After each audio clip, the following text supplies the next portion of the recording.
Nah, dengan membahas keseluruhan materi yang disampaikan, kini kalian semakin memahami apa dan mengapa kita itu harus menang. Nah, bagaimana cara memenangkannya? Dari pemahaman terhadap aspek historis, ideologis, dan tanggung jawab terhadap masa depan. Maka strategi pemenangan PDI Perjuangan dan Ganjar Pranowo kini semakin kokoh.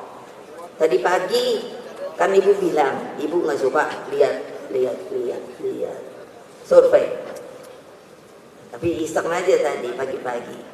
Wah, Pak Ganjar tuh udah naik tung. Ya tapi terus kalian nggak kerja, ya tung. Ayo, piye, ai gawat. Gitu loh. Ditambah dengan bonding antara sesama anggota dan kader partai, bonding dengan pimpinan partai, bonding dengan rakyat.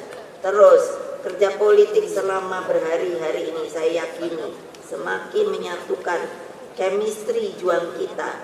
Kita memiliki chemistry yang sama dalam pergerakan turun ke bawah. Dengan seluruh bekal itu, segeralah kembali ke rumah masing-masing.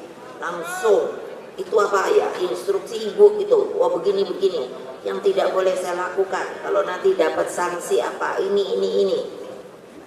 Itu tadi kan udah dengar tau, yang Pak Hasto bilang.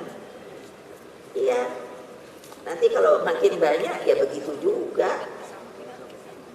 Perhebatlah semangat juangmu, lalu sosialisasikan hasil rakernas ini kepada masyarakat luas.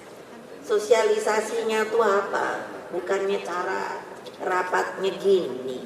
Apa yang telah diputuskan dalam rekomendasi bahwa kalau kita itu mau berjuang untuk menjalankan yang namanya itu kebutuhan pangan secara berdiri di atas kaki sendiri, dan dengan demikian dapat menjadikan rakyat itu menjadi sejahtera, adil dan makmur. Itu diomongin supaya ngerti kalau ada yang nanya nopo niku. Nah,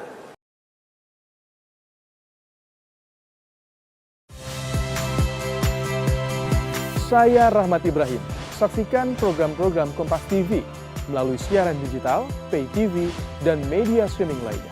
Kompas TV, independen, terpercaya.